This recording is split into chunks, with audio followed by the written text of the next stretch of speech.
In your mind, what makes a great entrepreneur? Curiosity, an ability to challenge assumptions or the status quo, including your own assumptions. Maybe that's the most important thing.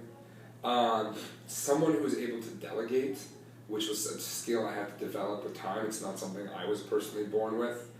And then a fearless nature, because every day is scary and you're always going to run out of money and you're always going to lose your customers, and you have to be able to withstand that. So I guess those would be the four. And I guess the same thing. There's a sense of adventure, but that's, I guess, being fearless. Yeah, that's great. Because it is a big adventure. Yeah, that's all the fun in it, right? I was just going to say that.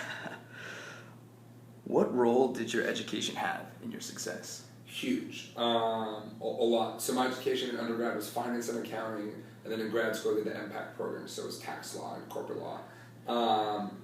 And while I'm not an accountant or a finance person per se, that information is invaluable for me when I start new companies, when I manage companies, keeping costs low, not having to hire out, things like that. Really valuable. The other piece of it, of course, is the whole concept of everything we learned around working in teams, collaboration, things I didn't necessarily love when I was in business school because I always felt like I worked harder than other people on whatever. I think everyone in business school feels that way. But the ability to work in teams is really important. The ability to have blind trust with someone you don't necessarily know that well is really important. So all those things. And then the other thing that I didn't think would be valuable were some of the intro classes at UW that I took, in specific information systems. I am not a technologist and I run a technology company, which can be a challenge. So that little bit that I learned was really valuable when I came here. Follow-up questions. Do you have Xiao Song? I did, of course. Now that I have him, I had him on his very first quarter. No way. First class. I wonder if he was he as loose as he is now? Yes, he was crazy. Maybe crazy. Before they started cracking down. Exactly. That's awesome. My next question is, what is the most important question that I did not ask today? Damn. These are hard questions you're asking.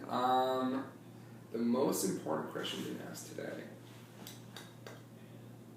I guess, one thing that I talk to people a lot about is who should become an entrepreneur. And I think the coolest thing we're going to see as our lives continue is more and more people become entrepreneurs. More people become freelancers, more people become consultants, because the world's a world right now where people specialize. So my biased answer is most people.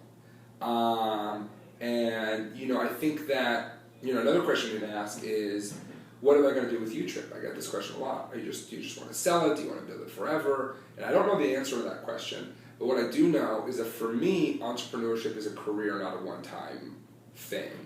And I think that's a cool thing you can do in America that you can't do elsewhere in the world, or at least is much more challenging to do elsewhere in the world. So I think we're really lucky. So I guess who should become an entrepreneur, which is most people who've got, like I said, the courage, the intellectual curiosity, ability to challenge your assumptions, that kind of stuff. Wonderful. And then, do you want to say anything more about UTrip before we cut this off? Just check it out, utrip.com. Awesome. Thanks. I also got you a bottle of wine.